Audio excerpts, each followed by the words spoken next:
Kenaikan iuran tak bisa ditampik menjadi opsi menutup defisit keuangan BPJS Kesehatan. Dari hitung-hitungan Kementerian Keuangan, tarif BPJS Kesehatan idealnya naik hingga 100%. Menteri Keuangan Sri Mulyani mengusulkan iuran peserta mandiri kelas 1 naik 100% menjadi Rp160.000 per bulan. Sedangkan iuran bagi kelas 2 sebaiknya naik 116% menjadi Rp110.000 per bulan.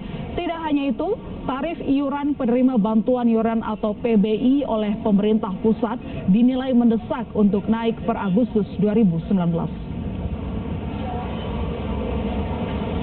Usulan Menkyu lebih tinggi dari Dewan Jaminan Sosial Nasional yang juga mengemuka dalam rapat kerja bersama DPR Selasa kemarin. Dikutip dari surat kabar Kontan, DJSN mengusulkan kenaikan iuran antara 47 hingga 87%, tergantung kategori peserta.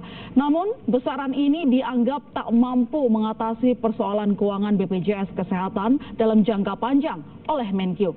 Sedangkan BPJS Watch menyarankan kenaikan iuran jangan langsung besar dalam waktu dekat.